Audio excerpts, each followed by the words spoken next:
on le sait, depuis plusieurs décennies, s'est inscrite dans une logique de solidarité, de cohésion sociale, de mixité sociale.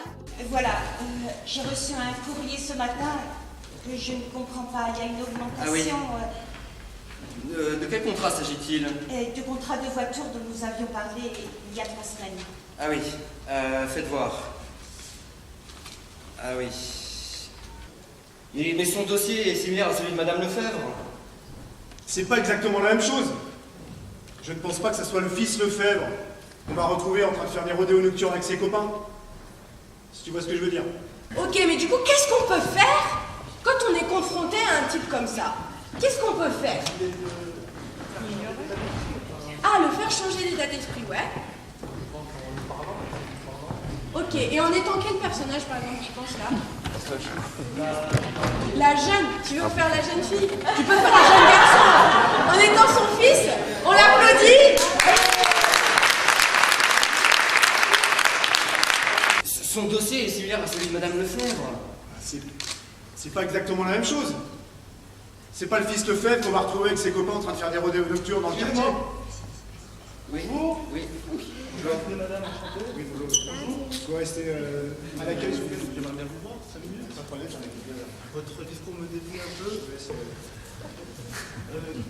Monsieur Dumas, directeur de l'agence. Enchanté, Julie, le fils de madame.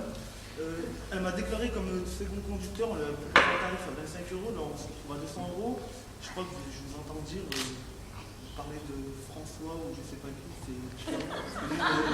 C'est Madame Lefebvre, monsieur. Merci Julie, merci. Mais mon fils est l'ami du jeune Lefebvre. Ils sont exactement dans le même cas. D'accord, effectivement, on est en train de... Moi je suis arrivé il y a 2 mois, je suis nouveau dans cette agence, je suis en train de remettre un peu de l'ordre dans les dossiers. Et j'ai revu un certain nombre de contrats, dont le vôtre. Effectivement, vous aviez sûrement discuté de quelque chose avec Julio, mon collègue. Oui. Sauf qu'effectivement, il avait oublié de prendre en compte le fait que vous étiez jeune conducteur. C'est simplement ça, on a remis ça à jour sans... C'est pas... Ah non. Écoutez, en tout cas, Monsieur moi... Monsieur, nous en avions parlé. En tout cas, moi, le contrat qui arrive sur mon bureau, je regarde les clauses, je suis bien obligé, je prépare avec vos tarifs, avec les tarifs. Et je constate que, effectivement, vous êtes conducteur secondaire déclaré, ça c'est pas de problème, sauf que vous avez omis de compter le fait que vous étiez aussi jeune conducteur. Et ça, malheureusement pour nous, on peut je comprends en considération. Je comprends pas, on nous propose un tarif à 25 €, donc c'est pour avec un tarif à 200 €, on peut pas se le permettre. Oui, Madame Monceau a raison en fait. Il y a 3 mois, on avait fait ce contrat-là, ça correspondait à ce qu'on avait proposé à Madame Lefebvre, Monsieur Dumas. Merci, monsieur. Madame Lefebvre, écoute, on va peut-être aussi revoir son dossier. Quant à vous, je ne peux pas faire grand-chose de plus, je vous explique la situation. Bon, bah, allez-y. Allez-y. Si vous trouvez une autre agence qui accepte d'assurer vos véhicules, On va trouver. je pense qu'il n'y aura pas de problème. Merci bien. On va trouver.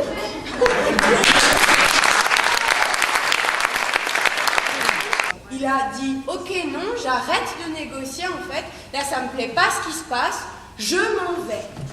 Je m'en vais alors que ça fait des années qu'ils sont dans l'assurance, que c'est va être peut-être justement galère, faut retrouver d'autres gens, renégocier avec eux et tout, et il a osé dire non en fait ça me plaît pas, il y a un problème. Du coup bravo, merci.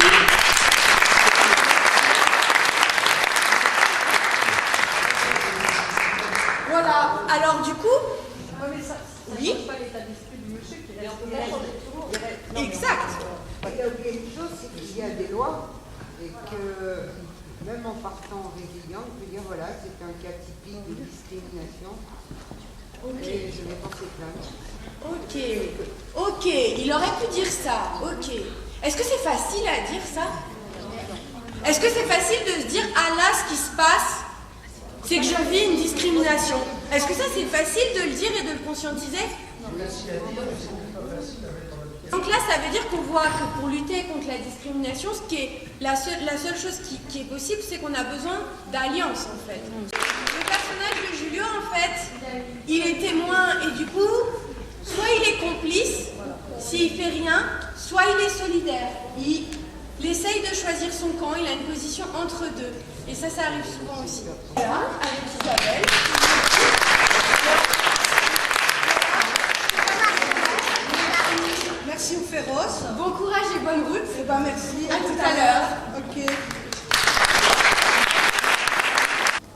quartier vous dites? Quartier Florence. Le quartier Florence. Franchement, vous n'avez pas intérêt à partir. Hein, vous êtes bien ici, vous êtes habitués. On va bien finir par vous trouver un logement. Hein? Vous, dans votre situation, allez, Madame Amdani. Hein?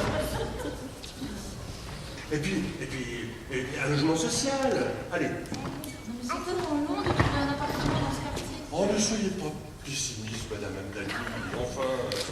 Enfin, écoutez, on va faire quelque chose pour vous. Allez, on fait comme ça? Hein? Madame Amdani, de toute façon, il y a urgence. Vous n'êtes pas à la rue.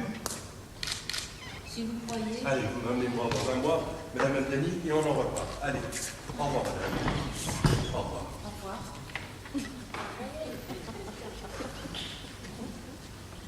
Le quartier Florence.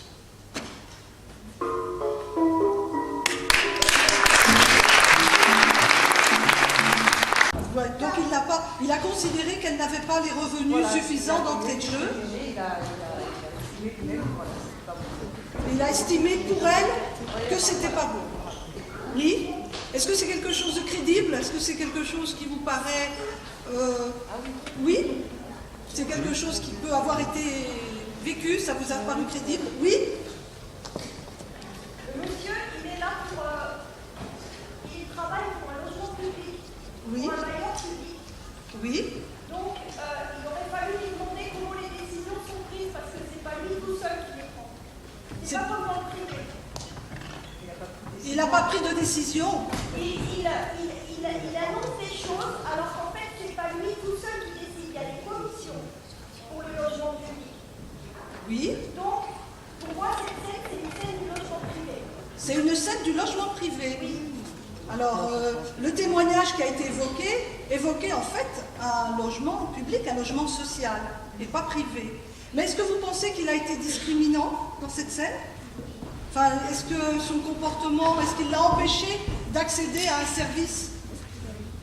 Oui. Oui, mais il n'a pas été évoqué en moindre moment comment la décision est prise et qui est-ce qui prend la décision en fait. Parce que ce monsieur, il est un agent. Oui.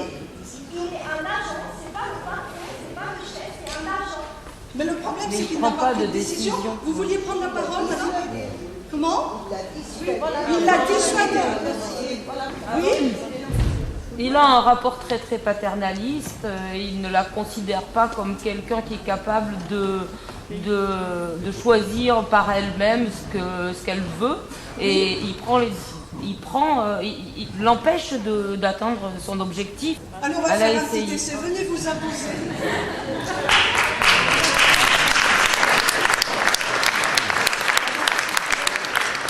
Les amis peuvent habiter à l'extérieur, ou alors est-ce que c'est privatisé et on ne doit recevoir chez nous, que les gens qui habitent au quartier Florence? J'ai pas dit ça, madame. C'est ce que vous me dites, je ne peux pas habiter au quartier Florence parce que je n'ai pas d'amis. Je me suis demandé si vous aviez des amis. Permettez-vous de vous poser des bonnes questions. Voilà, excusez-vous, je ne demande pas vos excuses parce que je ne demande pas vos excuses. Je vous dis juste, j'ai tout à fait le droit d'habiter au quartier Florence. J'ai des amis, ne vous inquiétez pas pour moi. J'ai un très grand réseau d'amis et mes amis viendront me visiter au quartier Florence. Ça me préoccupe parce que je vous connais très bien. Vous savez, je passe Vous 9 à 10 me heures. connaissez, on ne s'est jamais vu à l'extérieur. Si vous parlez de gens, c'est un mot de la part. Vous me laissez parler un petit peu, vous comprenez, madame. Ça, c'est le respect. Oui, ça en fait partie. Si je ne peux pas parler, on ne pourra jamais dialoguer ensemble, vous comprenez. Ça, c'est important. Il y a des règles comme ça. Eh oui, c'est important. Laissez parler parce que si on reste 3 heures. Laissez-moi terminer. Parce que vous ne me laissez même pas terminer, madame. Vous voyez ce que je veux dire? Donc, comment vous voulez comprendre ma pensée? Comment je peux développer les avis? Donc je sais, et je sais quelqu'un qui peut être malheureux au quartier Florence, ne pas s'y plaire. Vous comprenez? Parce que c'est un quartier qui est froid, vous allez le voir froid. Ici, il y a de l'ambiance, on voit bien entre vous, une certaine proximité, tout ça. On voit bien, il n'y a plus de barrières. Là-bas, il y a des barrières, attention, ça me découvre. C'est des tunnels, madame. Les barrières sont faites. Oui, mais alors là, bon courage, hein, parce que là, ça va durer des Si années. vous me connaissez, justement, vous devriez savoir que j'ai beaucoup de courage. Et il ne faudra pas trop de 3 vies, madame, pour y arriver. J'espère que j'ai pas de patience. Voilà. Mais je sais tout ce que je veux. Moi, tout ce que je vous demande, c'est d'accepter ma demande, de prendre mon dossier en considération, et après, c'est pas vous qui prenez la décision. Justement, c'est pas vous qui prenez la décision. Moi, je suis un rempart. Oui, je suis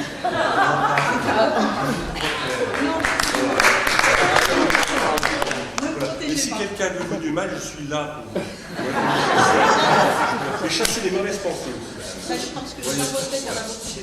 Moi, tu me demandes, je ne me protégez pas, donnez mon dossier et donnez-moi un appartement à Florence. Un problème. Voilà.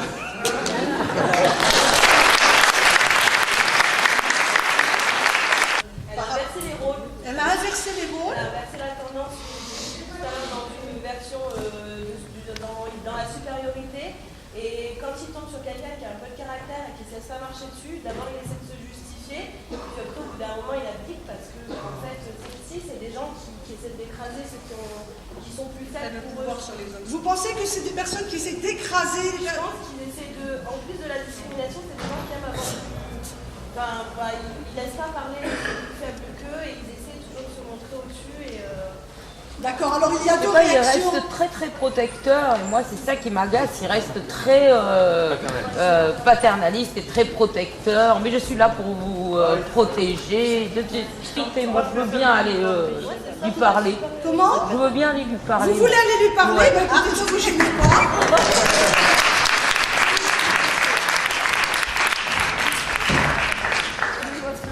À partir de quel moment vous voulez lui parler? Je rêve de ce quartier. D'abord, il y a mon fils, j'ai envie de le rejoindre. Ça, c'est très important pour moi. Oui. Et ensuite, c'est un quartier où il y a des fleurs, des arbres. Je vais pouvoir planter des plantes aromatiques pour ma cuisine. Vous avez déjà qu'on a fait beaucoup d'efforts pour vous aider, pour planter. Oui, mais j'en ai assez des alizés propolis. Moi, j'y habite depuis que j'ai 8 ans. Vous savez, on sait ce qu'on perd, on ne sait pas ce qu'on gagne. Si j'ai un conseil à vous donner, restez aux Alizés. Ah non, non, pas du tout. Parce qu'on Justement, y j'ai reste envie de jeune. finir ma vie à côté de mon fils et avoir des fleurs. Voilà. Allez-y. Oui. Pourquoi pas?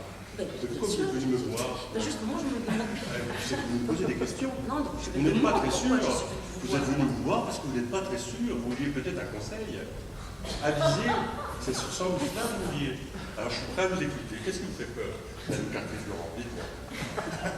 Qu'est-ce qui vous fait peur? Non mais je veux le savoir.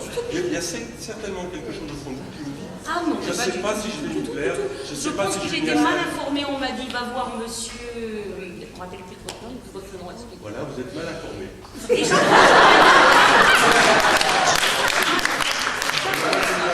Attention au quartier Florence. Ah non, moi, je ça, attention. je suis très informée du quartier Florence, puisque je vous dis que mon fils y habite. Oui, mais ça ne suffit pas. Moi, je trouve très désagréable, monsieur, la façon dont vous me parlez, finalement. Pas du tout, je suis très correct, je pose calmement. J'ai de la compassion. Non, j'ai pas besoin de votre compassion. J'ai de la compassion et c'est comme ça fait partie de ça. Écoutez, monsieur, je vois que vous ne pouvez rien faire pour moi. Moi aussi, j'ai beaucoup de compassion. Mais je peux faire beaucoup de choses pour vous, ce n'est pas ça. Oui, c'est ça, je vois. Arrangez-vous avec votre conscience.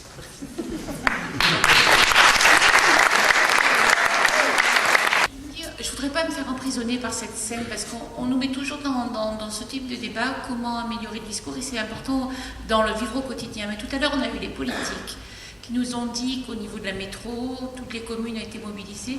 Depuis combien de temps les politiques signent à des constructeurs de logements et n'imposent pas qu'il y ait dans les nouvelles constructions il y ait des bâtiments, des logements réservés aux logements sociaux.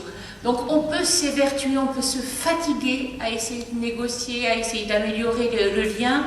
C'est notre job à chacun habitant dans nos quartiers. Mais bon sang, les politiques, s'ils avaient une obligation quand ils signent pour l'autorisation de construction, de mettre des logements sociaux au milieu, on ne serait pas là à se poser ce type de questions. Et c'est là où, en premier, vous avez des communes qui payent des pénalités lorsqu'elles ne construisent pas des logements sociaux. Il n'y a pas à accepter des pénalités, ils ont à construire, basta. Tout à l'heure, il y a une personne qui a dit que votre intervention était moins violente. Moi, je voudrais juste qu'on pose la question, en fait, de la violence, elle était où? Si elle est place dans ce personnage-là, en fait. Que cette violence dont il est le juste transmetteur, hein, ce n'est pas une volonté probablement de sa part, il aménage un discours par rapport à une posture qu'on exige de lui, qui est de nous considérer comme des gens qui n'avons pas à habiter le logement, qui n'avons pas à construire un logement, qui n'avons pas à choisir un logement, qui ne savons même pas faire un budget. Vous savez, il a dit, ah mais c'est moins cher, etc. On n'est pas capable de faire notre propre budget, de savoir le premier personnage de la femme, elle a dit clairement au départ, elle a dit j'ai fait mes calculs, j'ai vu sur internet un logement et c'est tout à fait dans mes cordes. Et c'est moins, et de fait, le personnage là où il est juste, c'est qu'à ce premier niveau déjà le dossier peut être bloqué. Alors moi je voudrais faire une petite proposition. Ce serait peut-être que elles y aillent à deux, les femmes. Elles y aillent à deux. À deux ou à trois. À deux ou à On trois. dépêche. Allez. Bonjour. Comment ça vous l'échauffer? Bonjour. Très bien. Comment ça vous l'échauffer? Bonjour. Excusez-moi. C'est pas une tenue de sport, ça. Allez vous changer, s'il vous plaît. On s'échauffe, allez. La session de basket va commencer. Non mais monsieur, c'est une tenue de sport. J'ai mes baskets et mon pantalon de sport, donc... Restez là, s'il vous plaît. Regardez, là, les baskets, c'est bon. Le pantalon, c'est bon. Mais là, votre tunique, non. Pour faire la prière, peut-être. Mais pour le sport, sûrement pas. Allez vous changer. Échauffez-vous, vous. Allez vous changer. Je peux pas. Vous ne pouvez pas vous changer? Allez en permanence. Si vous vous changez, vous allez en permanence. Continuez à vous échauffer, vous. Mais monsieur, j'ai mes affaires. J'ai les baskets et mon pantalon. Voulez-vous changer, oui ou non? Non. Alors allez en permanence. Continuez à vous échauffer. Le basket commence maintenant pendant 3 mois. Allez, on fait 3 tours de terrain. C'est parti. Parce que, monsieur le professeur, parce que par rapport à Saïda, d'accord. Quelques semaines plus tard.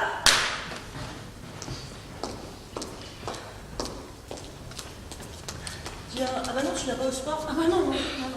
Non mais ça craint, il faut que tu reviennes au sport quand même. Tu vas avoir 0 là, ça va bousiller ta moyenne de l'année quoi. Eh ben j'aurai 0, mais je changerai pas ma tenue, c'est tout. Bah va au sport et on se retrouve au cercle tout à l'heure. Mais ça craint, tu vas finir par te faire virer du lycée quoi. Je vais en perdre ma jette, c'est tout. À tout à l'heure.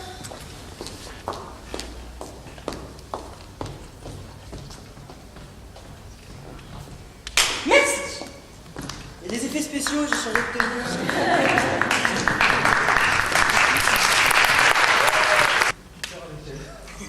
Ça déstabilise l'élève et du coup elle ne veut plus retourner en cours de sport, elle a le sentiment de s'être fait agresser. Mais pas se laisser faire parce que c'est pas son prof que je m'en passe pas. Vous parlez assez fort pour moi, mais pour le reste de la salle, je ne suis pas sûre. Non mais en fait voilà, c'est juste de se dire, il y a un moment, on a toujours l'impression que parce que quelqu'un c'est un professeur, ça peut être un patron, ça peut être qui que ce soit, ils ont quelque part un pouvoir, une supériorité, on a des droits aussi. Donc dans ce moment-là, quand il lui dit d'aller en perme, bah, elle va pas en perme, elle va directement voir le proviseur ou quelqu'un d'autre, quelqu'un qui a même de reprendre ce monsieur, et elle lui demande si sa tenue elle est adaptée ou pas, et sinon exactement sous quel critère. Il ne faut pas se laisser faire non plus. Et de mettre un pull, quelque chose comme ça, c'est... Je peux faire du sport, mettre un pull, alors que j'ai une tunique qui a été achetée dans un magasin qui vend des vêtements pour le sport. Oui. C'est adapté, donc je ne vais pas me couvrir plus pour faire du sport, alors que je vais transpirer derrière. Je trouve ça un peu dommage. Je ne comprends pas. Donc j'aimerais votre point de vue, sachant que je suis en tenue qui est quand même, je l'ai acheté, je peux vous montrer sur internet la société, le magasin où j'ai acheté, c'est un magasin de sport. Je vous crois, c'est pas le problème. Après, je pense qu'il faut essayer d'en discuter avec votre professeur. Il est nouveau, il n'a peut-être pas tous les bons réflexes. Et donc, qu'est-ce qu'elle fera quand ce sera la session piscine?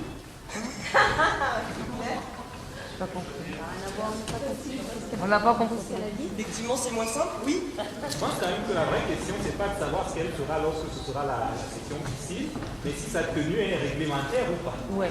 C'est là le problème en fait. Est-ce qu'il est normal qu'elle ne soit pas acceptée simplement parce qu'elle n'est peut-être pas habillée comme certains voudraient qu'elle s'habille? Est-ce que dans les normes, sa tenue est réglementaire ou elle ne l'est pas? Voilà. Dans l'histoire qu'on nous a racontée, le règlement impose une tenue réglementaire pour le sport, mais sans préciser à quoi ressemble cette tenue. Donc elle a bel et bien un jogging et des baskets et une tunique qui arrive à peu près sous le genou. Est-ce que ça l'empêche de profiter de sport? Oui, madame? Moi, j'ai senti que le professeur était quelque part intolérant parce que il a dit une phrase qui est quand même assez grave. Il a dit la tunique pour faire la prière, ok. Donc déjà, il y a un jugement par rapport à ce qu'elle porte. Donc le côté intolérant, c'est dire, bon, bah, écoutez, peut-être que cette tunique va vous gêner pour sauter, etc. Vous ne pouvez pas la rentrer dans le pantalon, et puis voilà, ça aurait pu très bien se passer comme ça. Or, il y a eu quand même une volonté, quelque part, de la renvoyer sur quelque chose de religieux, puisqu'il parle de la prière, et de ne pas discuter avec elle, c'est-à-dire, moi je pense que c'est un acte, une attitude raciste.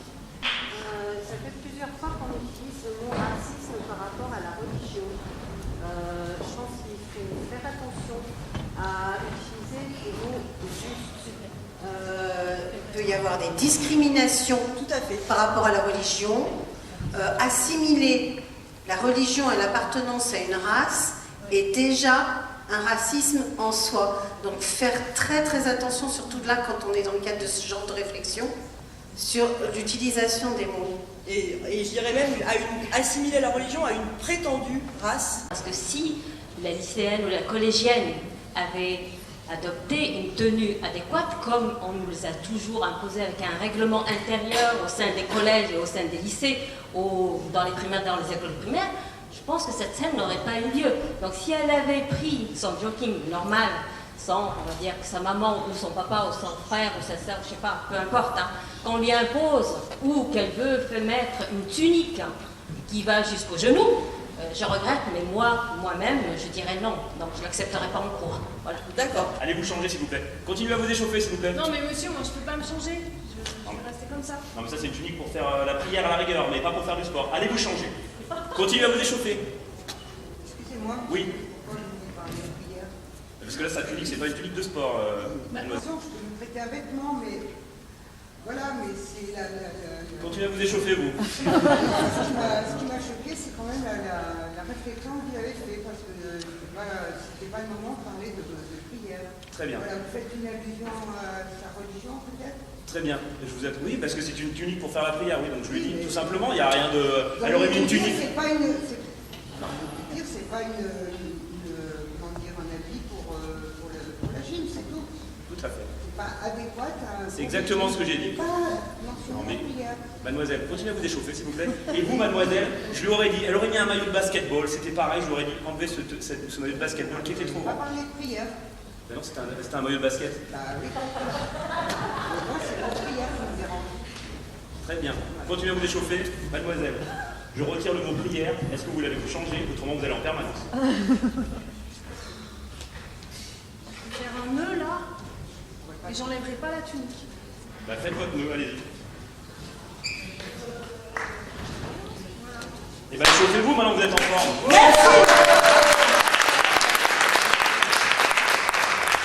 Ce qui est intéressant avec le théâtre forum, où un professeur de sport estime que associe une tunique longue à la religion, la scène a été construite comme ça, mais il y a eu beaucoup de cas de jupes longues, sans parler de sport, de jupes longues qui ont été définies par l'institution comme des signes de religieux camouflés.